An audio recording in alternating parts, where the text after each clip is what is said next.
recognize and you accept that as wisdom which is given,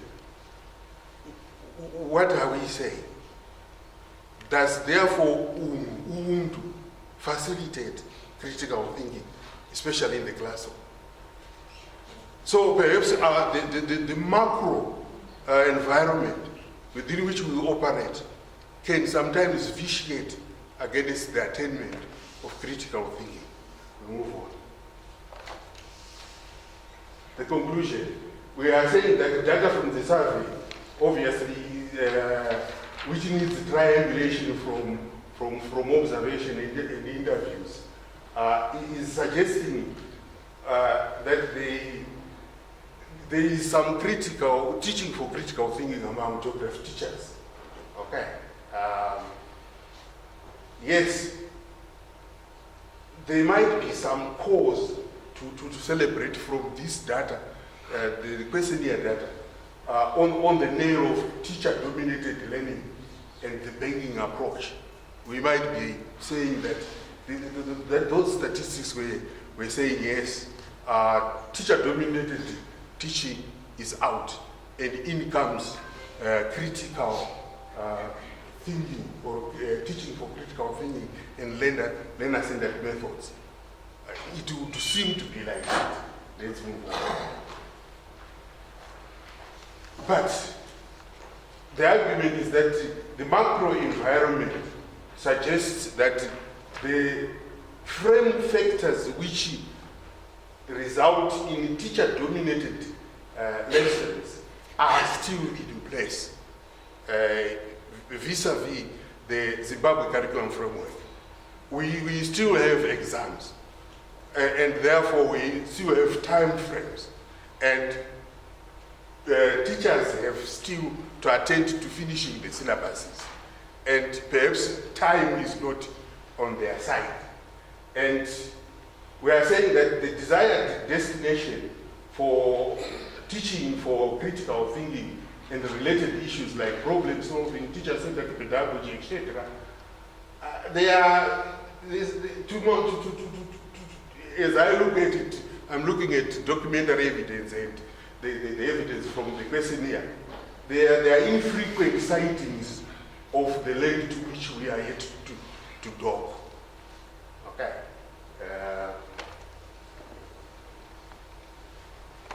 That's the recommendations are these ones. There is need to create a conducive socio-political milieu, which then facilitates teaching for critical thinking. There's obviously need to equip teachers to staff development with regards to what all this entails. Because we all know what perhaps it needs to be or what it requires, but the doing might be a different thing.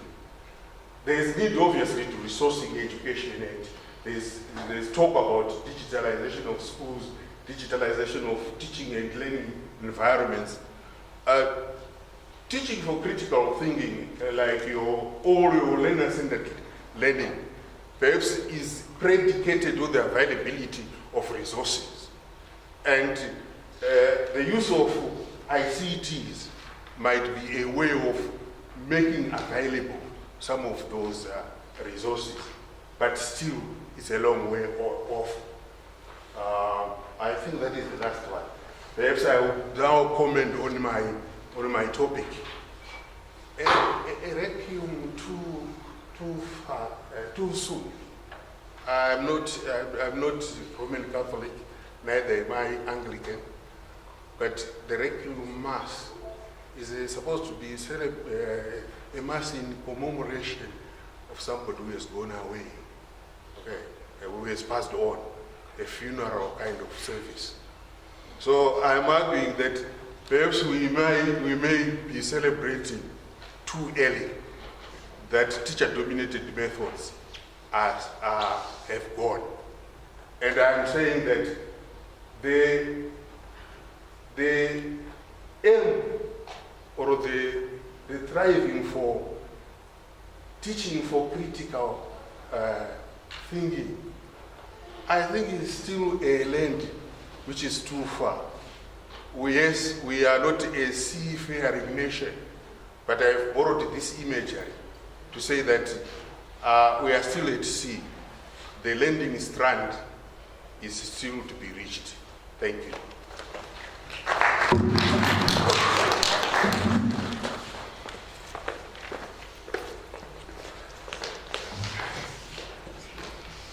Thank you very much, Ms. Madonna.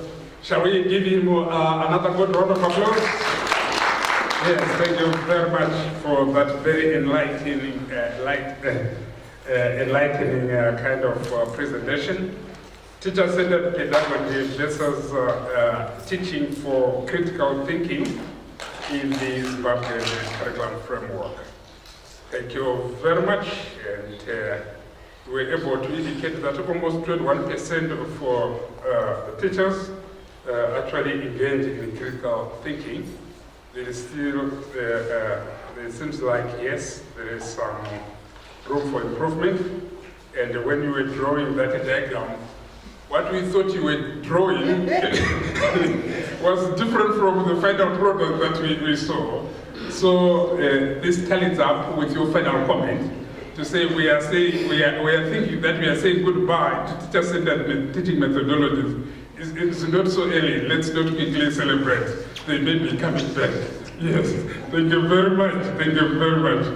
Again, take note of your questions, ladies and gentlemen. We would like to, ask you very useful questions. We move on to the next presenter and Director of Ceremonies. Can you confirm that Tetwa is not here, so that we are not accused of having skipped him or her? Tetwa is not here? Okay, fine. So we move on to Dr. Kariana. Ladies and gentlemen, at this stage in time, allow me to invite Dr. I. Kariana, who is currently in South Africa, and is somebody who has qualifications in the sphere of banking.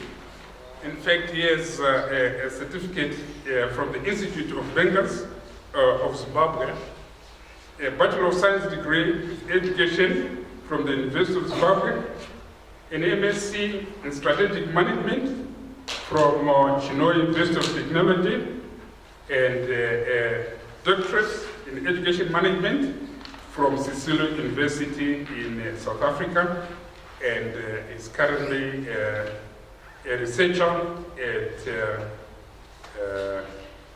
Sisulu University. He has 7 publications in the South African accredited journals, and has made 15 international conference presentations, and currently has been nominated to sit on the South Africa-Japan Joint Research Collaboration team. Ladies and gentlemen, we are privileged to have Dr. I. Kariana to come and present to us on this very exciting topic, assessing the significance of deviations on the perceptions of the availability of determinants of quality education in the school system. Dr. Kariana.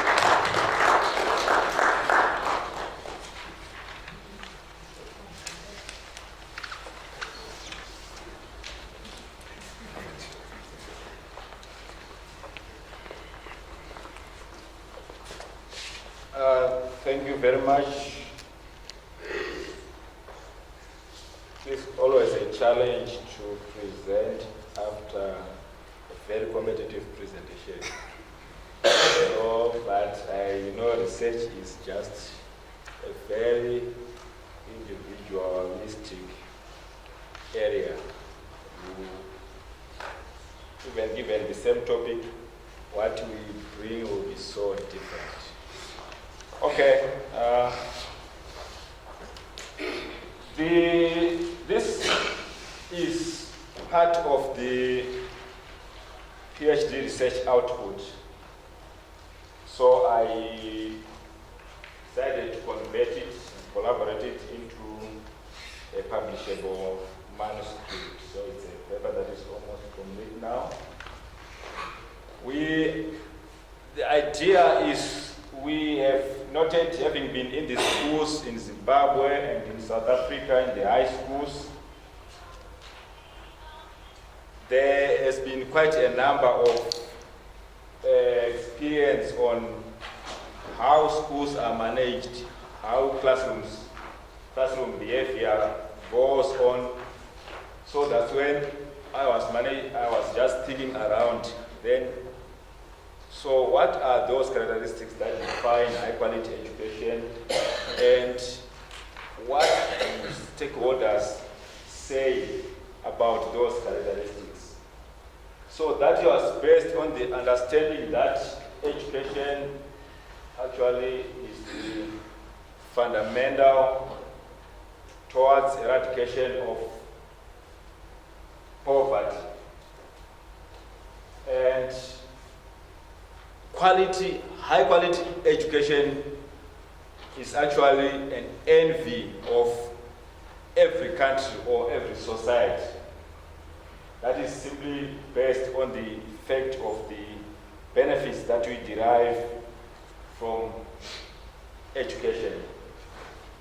So public opinions and understanding on their definitions of what defines quality education, we feel is actually very imperative.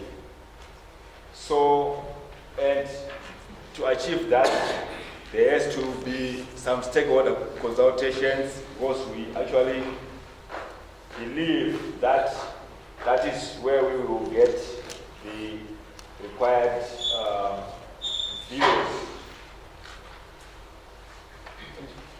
Perspective, the issue of quality did not start yesterday. It has started way back, and the issue of quality, we actually know of organizations that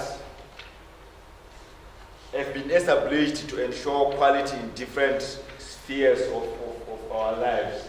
For instance, we have the International Standard Organization, ISO, ETC, and of late, the previous presentations were talking about the professionalizing teaching and all those things, and we believe, or at the end of the day, the idea is to promote quality. So that is the genesis of quality way back in the 1800s or before that, up to today when we are talking about the total quality management. And if you know the total quality management principle, it is an American product from Deming. But America did not appreciate the total quality management model. The country that appreciated it was Japan. So immediately now, we can even see the difference between America and Japan in terms of technological advancement. And recently, Japan has indicated that they are now working on, in the next, I'm sure it's about less than 20 years from now, they should be generating their electricity from space. They are coming up, they want to come up with solar panels that will be taking, attracting energy right from space, whether they are clouds or not, and the whole country will be actually using that kind of energy. And that innovation is coming out of the projection of the end of the core, this core energy, because it is non-renewable. So there is, because in the next 50 or so years, it is, in the next couple of centuries or so, core, there will be no more energy. So Japan is on that. And it is also about to come up with fly a bus. It will be so big that along the road, the bus will be here, but underneath some smaller vehicles will be passing. So everyone will be fine. So those are the kinds of innovations I'm sure they were said to have been a result of the Deming's total quality management model. Education is perceived as exceptionality, consistency, fitness for purpose, value for money, and something that drives transformation. Those are the fundamental perspectives of education, that it should enable an individual to be developed in cognitive terms and in creative and emotional development. So those are the critical mandates that is believed to be outcomes of very good education systems. So this is just literature on the issue of perspectives on education. So the idea is to strengthen the capacities of children. The idea is to promote sustainable development. So still the concept of education quality, the skill of building their abilities, the 7 common usages of quality of education, reputation, resource and inputs, etc., etc. Still on the concept of education quality, just literature to support the argument. Indicators of quality of education, that is the part now, it defines part of our study. What do we mean by quality of education and what indicates the quality of education? But we believe there should be some indications and their presence or absence, then we will be able to make conclusions out of that. But literature says the decline in between school performances is a very good indicator of high quality education systems. And Finland in 1 year has been noticed as the school with the least between school variation of student achievement, and as indicated in the very first presentation, we have noted that Finland is one of the countries with the best education systems in the world. So those are the determinants, some of the determinants of education quality. But according to the European Commission, we need to indicators on attainment, mathematics, physics, science, and all those things. Indicators on success and transition, monitoring of education, that is parental involvement, resources and structures. But we have also Natarajan and Mbekwe, we have also literature on what constitutes indicators of education. The study is premised on the effective schools model by Sadlow et al., which rallies behind schools having high climate, high expectation for success, structural leadership, safe and orderly environments, frequent monitoring of student progress, etc., etc.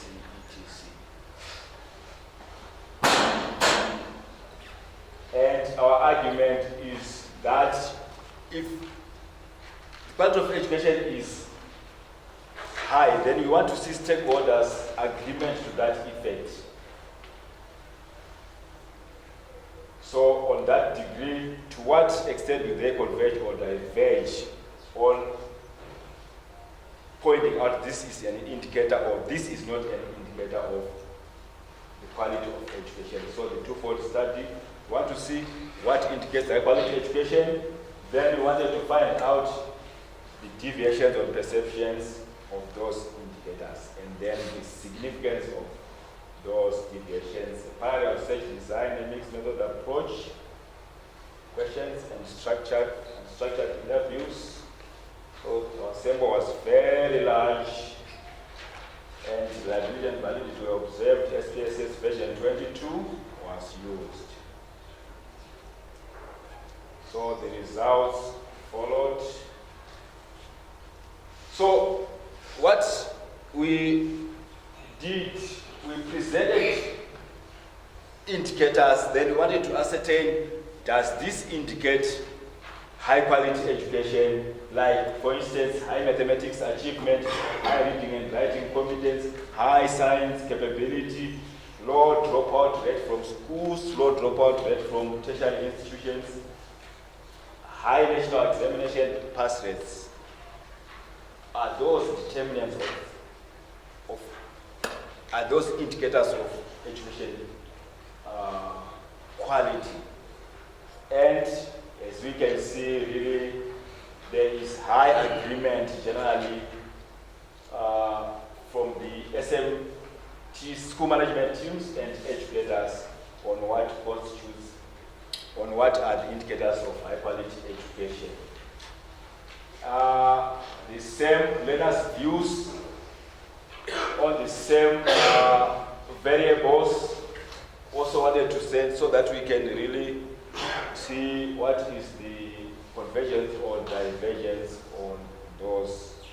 So from there, we can see now, for instance, in the first instance, we said 84.6% of school leaders and educators versus 50.7% of learners agreed that high mathematics achievement was an indicator of high quality education.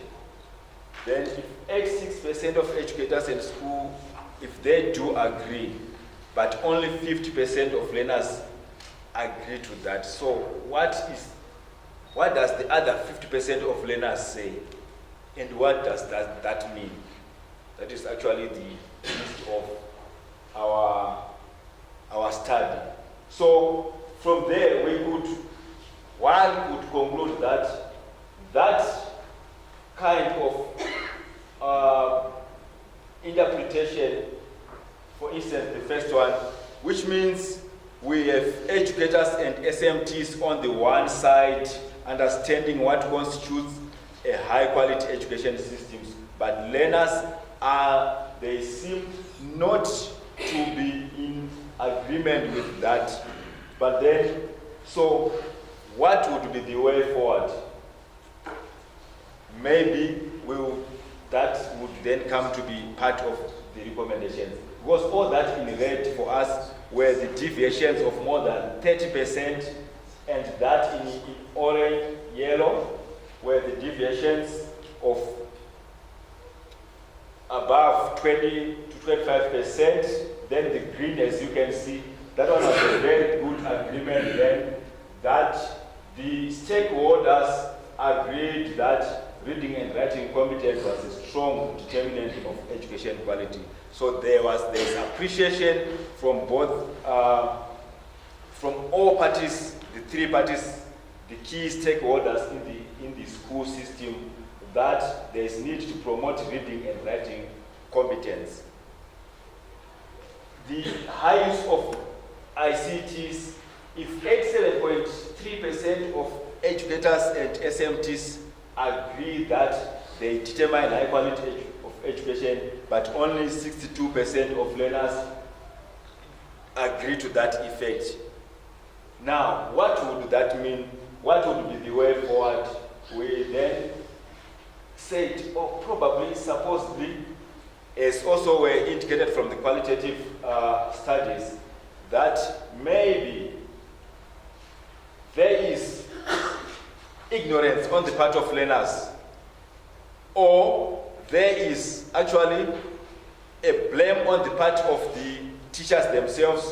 They do not utilize technology so much that learners would appreciate that technology is relevant in the school systems, so that they are used to social media, they are very good with their cell phones and all their ICT gadgets, but to appreciate it as a learning, teaching and learning gadget, then that is not being inculcated in the classrooms themselves or at school levels.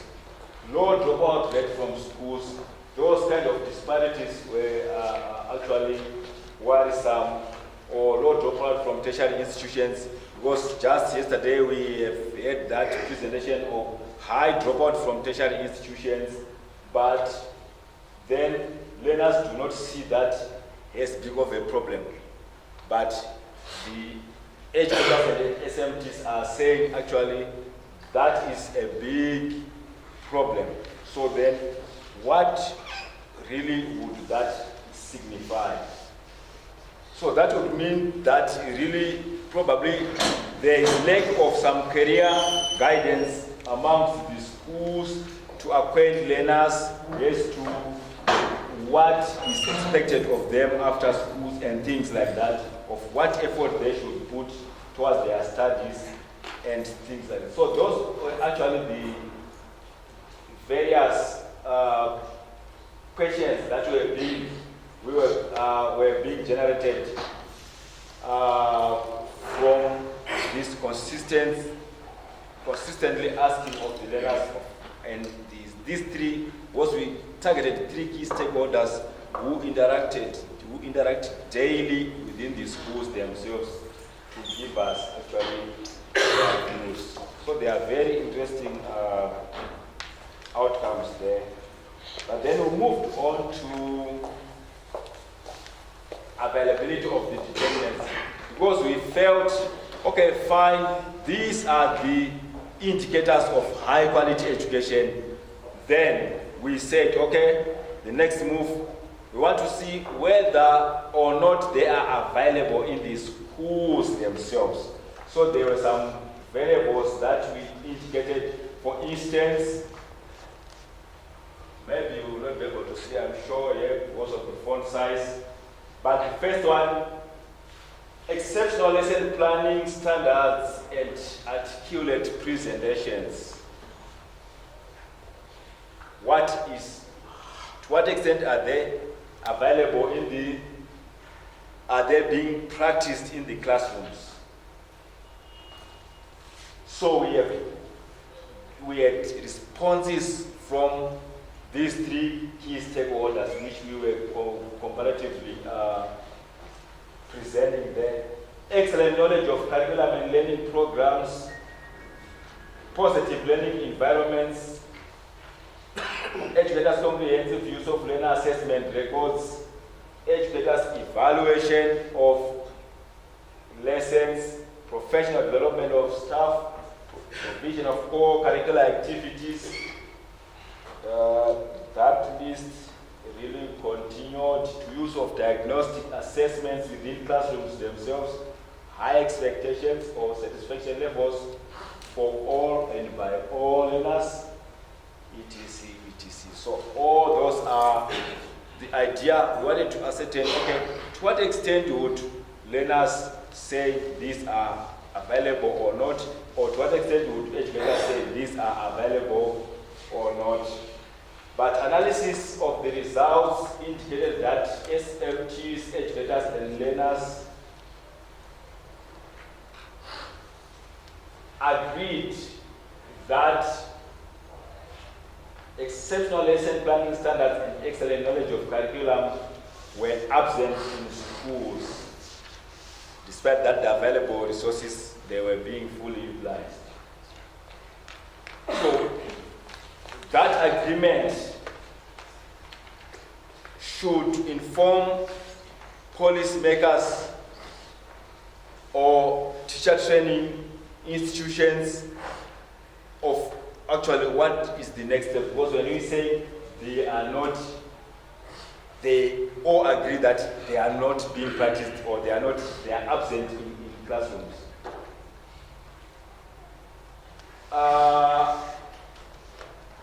There was also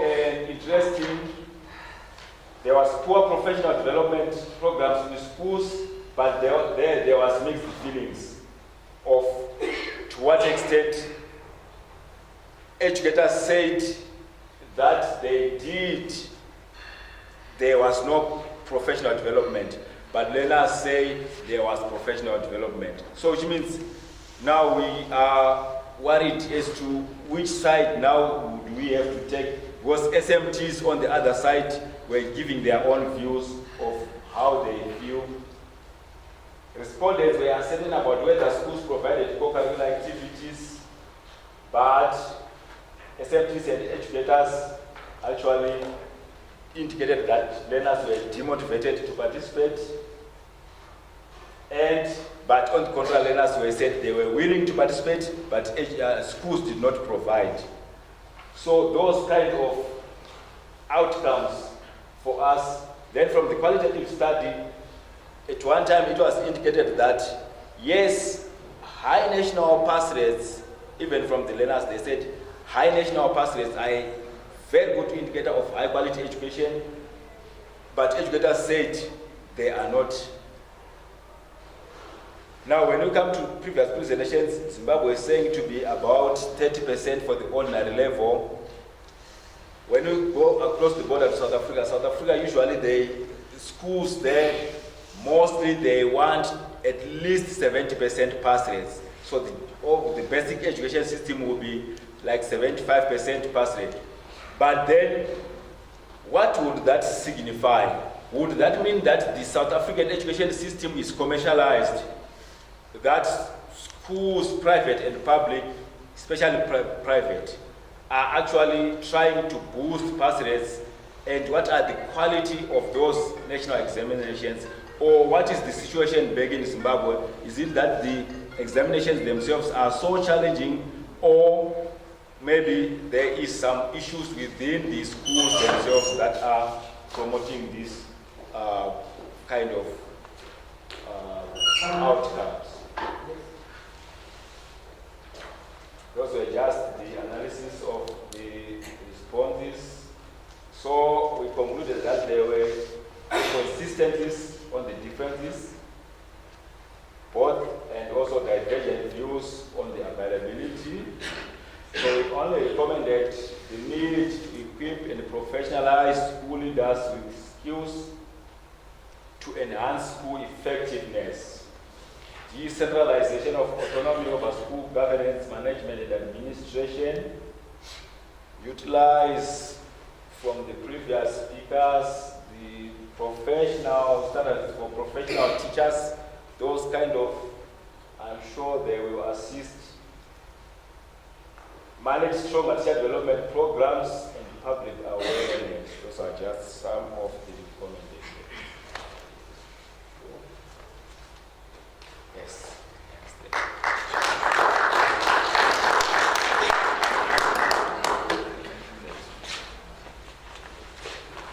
Thank you very much, Dr. Kariana. Shall we give him another good round of applause? Thank you very much. A very interesting study, assessing the significance of deviations on the perceptions on availability of determinants for quality for education in schools. And of course, investigated those determinants for education quality and found that there were some divergent views between those of school leaders and educators vis-a-vis the learners, and also investigated their availability, the availability of determinants in the school system. Thank you very much for that study. Would like now to open this session to questions. We've had 4 very good presentations. Now we invite for questions. Right, yes, let's put the mic. The first one, Doctor. After that, Dr. Zimbabwe, and then so we'll take those 3 questions. Thank you. I will start with a question and follow up with a comment. First, I want to thank the presenters for very insightful presentations. I'd like to start with Mr. Madundo's presentation. The title, "A Requiem Too Soon, Landing Strength Too Far." Perhaps one could add, after listening to the presentation, wasn't it also conclusion too soon? Why do I say that? I noted that in, your findings are based on triangulation of two approaches: questionnaires to teachers at the workshop and document analysis of schemes of work. How about observations of the actual teaching learning context? What was the nature of the tasks provided? What types of questions were asked in an actual learning situation? Perhaps when we get that data, we'll triangulate it with what you got from the documents and also what you got from the questionnaires, we might perhaps start concluding. I zeroed in to your comments on Ubuntu when you said that Ubuntu may not promote critical thinking because it tells us to respect our elders. But that is only the case if we use the banking approach, which was roundly condemned by Paulo Freire. When you teach about Ubuntu, don't tell them about Ubuntu. Ask them to think critically about Ubuntu. For example, what is the essence of Ubuntu? The essence is that your existence is only meaningful in the context of my existence. You are because I am. Right? Now, when we talk, for example, food security, we have hunger, right? And people know about Nimbe. You could then say, or maybe the Nimbe concept could be brought in. Is it relevant to solve our food crisis today? Right? I go back earlier to the presentation made, or the comment made by Dr. Kwaila, when his ECD daughter said, "Daddy, what are we made of?" Now that's such questions, if they are allowed in a learning situation, that is critical thinking. Because it could lead to the teacher saying, "Don't you think we are made of wood?" And the learner would say, "Definitely no." Why not? I think it's metal. No. Right? So that kind of context, critical thinking, could lead to more insights about human physiology, animal physiology, with blood, with flesh, with bones. So I think, just in a nutshell, perhaps that needs to be incorporated. And then the comment on Mr. Petisai's presentation on agriculture. I kept wondering whether he was referring to the old curriculum or the new curriculum. Because the new curriculum, whose design I participated in, introduced cross-cutting themes such as indigenous knowledge systems. These are supposed to be infused throughout. When we talk, for example, in geography mining, we don't look at just the modern mining methods. We want to know how were we mining at Weather Mountain, right? What methods? How do we identify the chemicals? So you are also infusing indigenous knowledge before you even come to the periodic table in science to say these are the chemical properties of iron, of steel, these are the melting points of this particular element, etc. Right? So there is an element. In fact, I'm really surprised. So perhaps in your paper, perhaps you might need to clarify whether you are focusing on the old or the new curriculum. Thank you very much. Thank you very much. Those are two questions, one directed to Ms. Madondo and another one to Mr. Petisai. Thank you very much, Dr. Namasasu. Shall we move on to Dr. Matangole? Oh, thank you. I'm commenting first on Mike Taringa's presentation. It was a very interesting presentation, and as a qualitative research, I'm worried about the absence of the voice of the children, the learners themselves, in how they are being portrayed by literature. After all those sections where you were having those quotations, Each time you completed, I wanted to know what the child says, or what the girl child says, or what the boy child says, including how the parents feel about their children being exposed to that such content of literature, because that will complement or really create some kind of discourse where the students, the other stakeholders will be making inputs.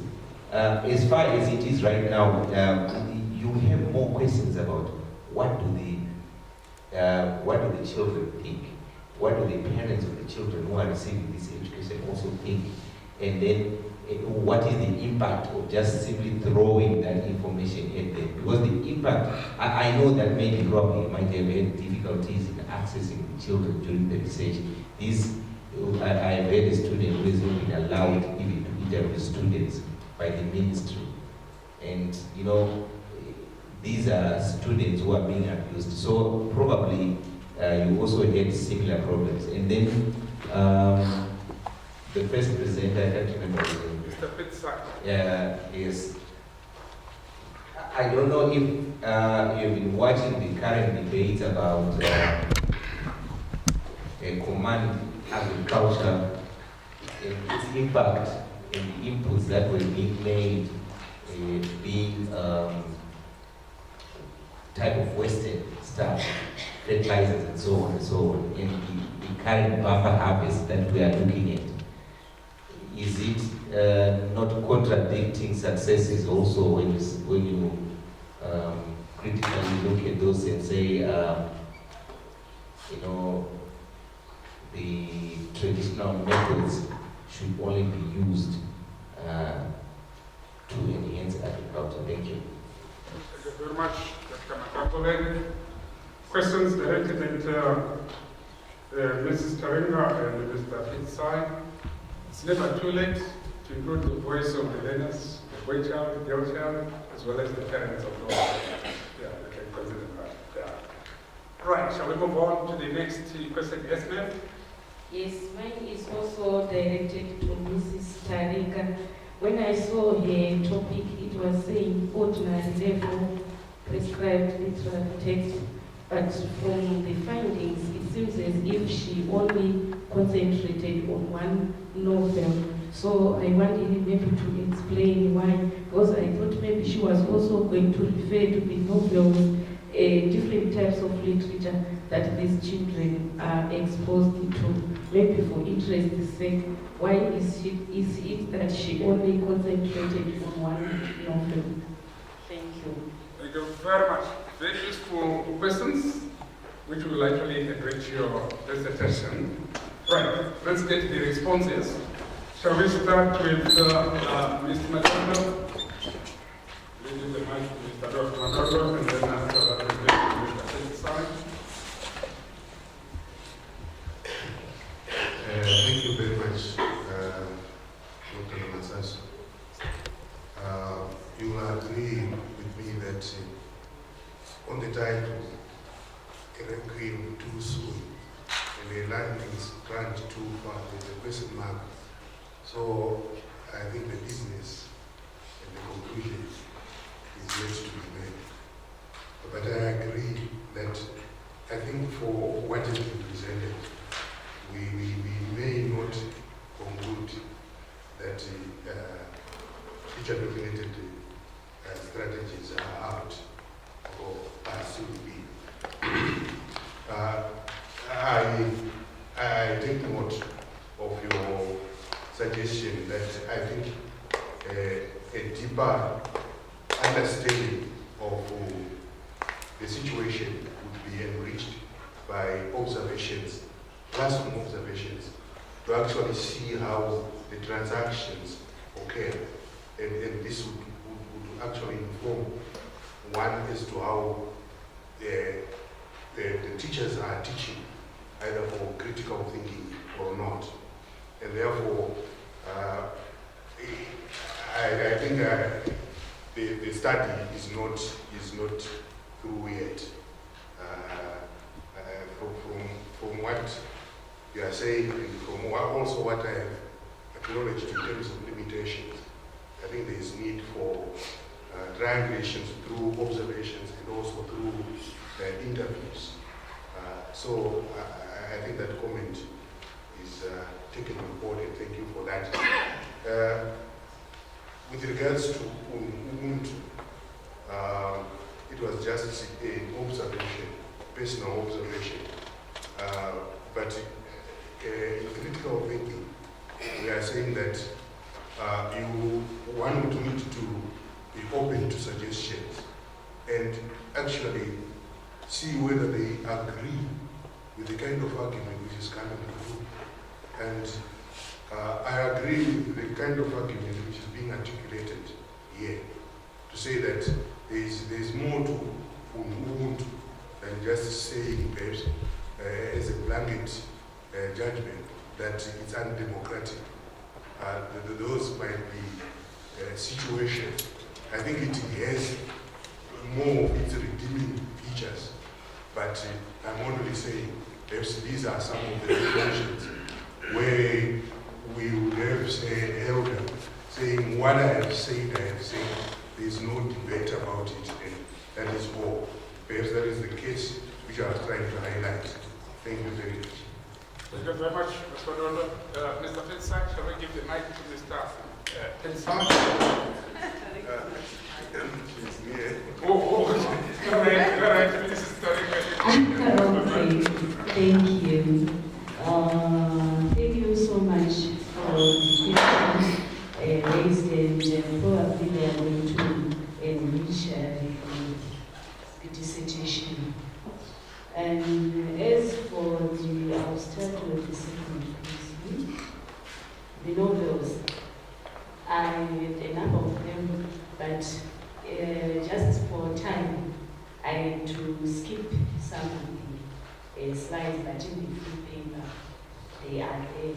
I just picked them. And as for the voice of the learners, I may consider that, but at the moment, as indicated in the delimitation, my delimitation was simply how is gender represented in the selected literary texts that are selected for two successive same-sex cycles, just those.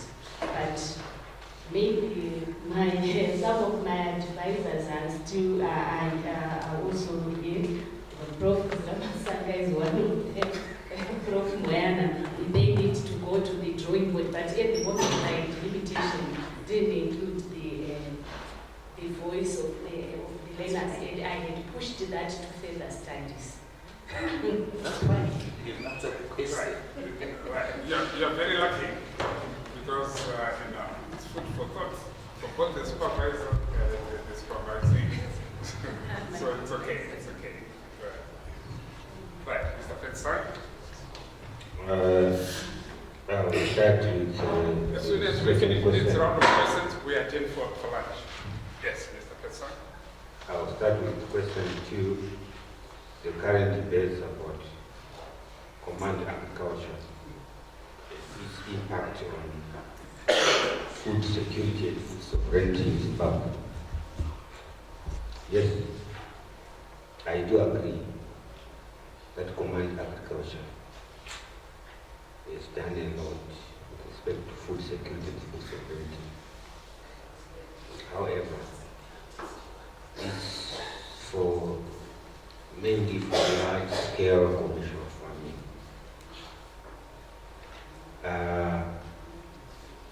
I am not saying that, neither am I advocating for the total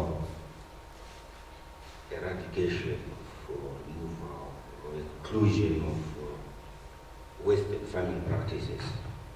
This is why we talked about equivalence, that the two can be harmonized in the curriculum for the better.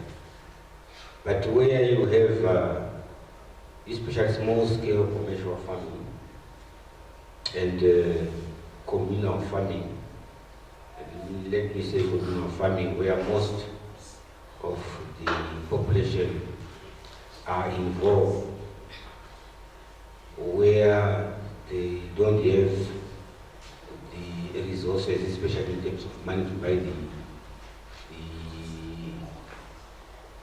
Western-based commercial inputs. They could also rely on farming methods, apart from the Western, to boost production. And that way, the farming will be sustainable. The new, or are you referring to the new or old curriculum? When I began my study, I was mainly looking at the old curriculum. And then I'm going to infuse some of the concepts from the new curriculum into my study. Because I found when I was maybe 3/4 away that some of the information in the old curriculum has already been overtaken by value. So really, I'm going to infuse some of the concepts, but maybe, I don't know. I'll see Dr. Namasa's still find out which concepts have actually been infused, which IK's concepts have been infused in the new curriculum. Thank you. Thank you very much, Mr. Elsan. Ladies and gentlemen, before I invite the Director of Ceremonies, Dr. Magoto, for some further guidance and announcements before we adjourn, allow me to take this opportunity to very sincerely thank my 4 presenters, Mr. Petersine, Mrs. Taringa,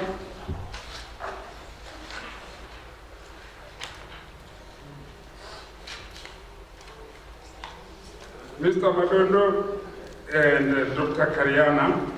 Thank you very much for those very illuminating presentations. Seriously, President, let's give them a very good round of applause. I would also like to take the opportunity to thank you as an audience for being very good audience, good listeners, and for asking serious questions. Ladies and gentlemen, at this stage in time, I invite the Director of Ceremonies, Dr. Mangoto, to come forward.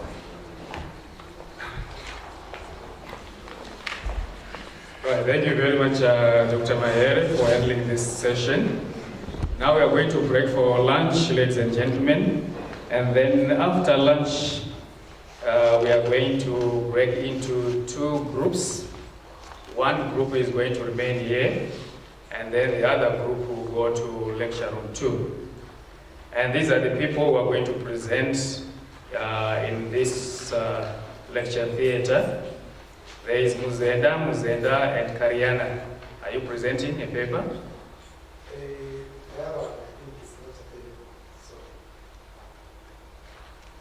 I mean, Muzenda, and Kariana, the 3.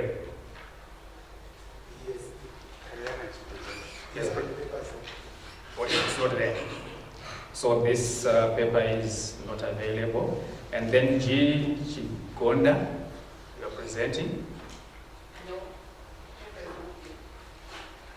Okay. Muzanen Namo, you are presenting.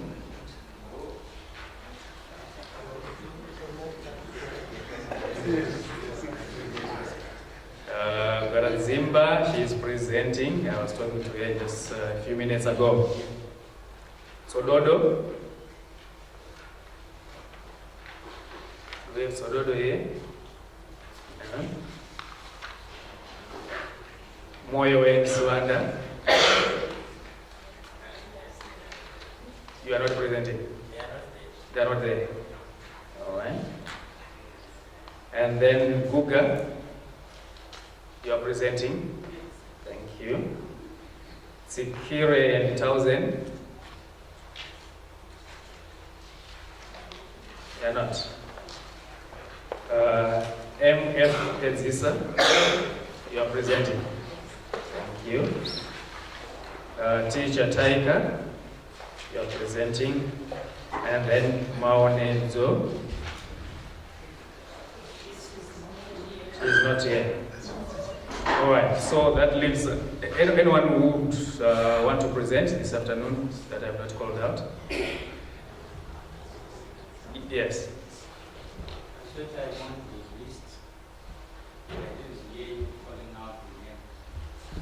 What's your name?